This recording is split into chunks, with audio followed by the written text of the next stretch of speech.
Good afternoon, everyone. Welcome to the Rangers Reviews game day briefing. It's not morning briefing. It's at the afternoon ahead of today's 3 o'clock kickoff against Kilmarnock at Ibrox. Rangers back in action a week after their League Cup final defeat in that Old Firm game. And Michael Beale has predictably made a few changes from that game. I think it's been well documented in the week. There's been lots of coverage of people with the opinion that he got the team wrong, that he should have started Raskin and Cantwell, both of whom come into the team today to face Kilmarnock. So I'll read you the team in full and then highlight a few talking points and get to some comments as well. So it's McGregor in goals. A back four remains unchanged of Tavernier, Goldson, Davies and Barisic. That's been set in stone really since Beale was able to settle the back four. He doesn't have many options to change that. John Souttar does make the bench today. Still no Ridvan Yilmaz, but there's continuity in the back five if you include the goalkeeper in that number. Jack and Raskin come into the midfield. They improved the midfield last week. I think Lundstram and Kamara had to drop to the bench anyway. Raskin, for me, has to be the player that Rangers start to build this midfield around. There's not really any time to waste in that regard. He's arrived with a good reputation. He's played at a good level. He's played under pressure. He'd adapted before that Old Firm game. He'd adapted well in two games previously against Partick Thistle and Livingston. So it makes complete sense for him to play today, and interested to see how he does at home today to Kilmarnock. Fashion Sakala keeps his place. I also think that's not that surprising. Beale's tended to play with two goal scorers. Sakala plays with Cantwell and Kent. Cantwell probably playing that role that Malik Tillman has played. Tillman is not in the squad today. There was obviously some concerns over his fitness going into last weekend's game, I think it was. Michael Beale said he trained going into that game. He didn't have a good one. He's not in the squad today, so we'll seek some clarity on that throughout the afternoon. And Antonio Cholak comes in up top for Alfredo Morelos. Cholak has only started once in the league to this point, I think, under Beale. I think this is a type of game that suits him. You presume because he's going to have opportunities.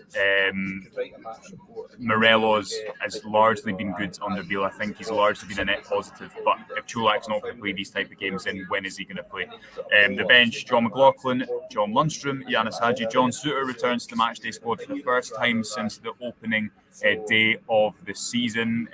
So good to see him back involved. Glenn Kamara, Alfredo Morelos, Scott Wright, Scott Arfield and Adam Devine as well. Right, let's get through some comments. Alan, they're saying, what is up with Malik Tillman?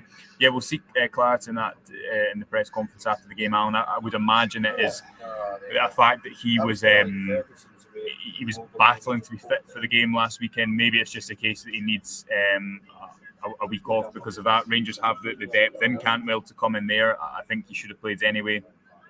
There was some debate whether Cantwell, Tillman and Kent would have played together regardless, obviously, because when Beale kind of played those three number 10s, I think against Partick it became a bit crowded, and then in the subsequent game, or was it the game before against St Johnstone, when Morelos probably should have had a first half hat-trick, he didn't, and without that kind of natural goal scorer who's going to get you the goals up top, perhaps that line behind him didn't have a sufficient goal threat. So not a huge surprise to see Cholak come in, even if Morelos has predominantly played for Beale's side. And I think the same goes for Fashion Sakala. I mean, I think he had a really poor game last weekend. Watching it back, I think one of the real differences between Rangers' performance in either of the Old Firm games under Beale was Sakala's kind of inability to take advantage of those moments that he did in the New Year one. He obviously missed that really good opportunity as well.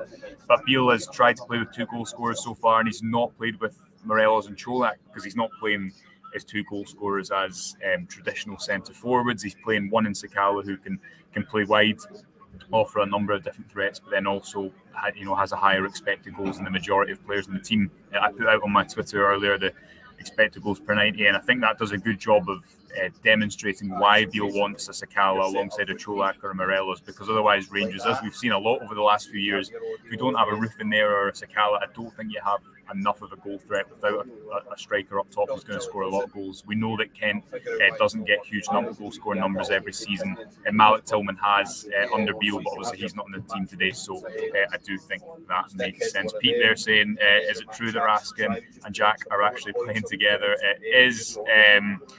good to see them in their peak because, as mentioned, I think they really improved the game last weekend. Now there's context to that. Rangers are chasing the game. It would have been hard to not improve it based on the team's performance up until 60 minutes. What I'm looking forward to seeing about Raskin is how he can not only unsettle defences with his passes, and I thought you've seen that so far, and the speed that he moves the ball, missing out players, all things that I think Rangers midfield have lacked at points in the last 2 seasons, but also the way that he runs beyond. It'd be interesting to see if that happens today, but something I noticed in his game against Livingston and Partick Thistle, and he got the assist against Partick Thistle for this, was the way that he does run beyond from the base of midfield, not always trying to stay behind the ball, but providing another passing option. And I think that's the type of thing when you're trying to break down a defence. You need unpredictable runs, you need threats from different areas. Raskin, as well as the quality he should provide on the ball, can hopefully do that alongside Jack in the engine room. Maka saying, do you expect Suter to get some game time, Joshua? Yeah, I mean, Suter's one that was when Beale came back in January. I think he was maybe, if memory serves me correctly, could have been back slightly sooner, which suggests that maybe Rangers wanted him to be have a full bill of health coming into his what will be only his second appearance in the league for the club this season. If he does get on, I guess it all depends on where the game is. If Rangers are a few goals ahead, then you'd imagine so. As mentioned, Beale hasn't had the option to change up his centre-back partnership because he's not really had anyone to do that. Only Leon King really remains alongside Suter and Helander, who's injured.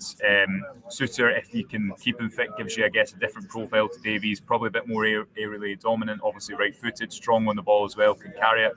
You just got to hold your breath given Rangers' injury record this season. I don't think anyone will be banking on anyone being able to play continuously until they demonstrate that they can.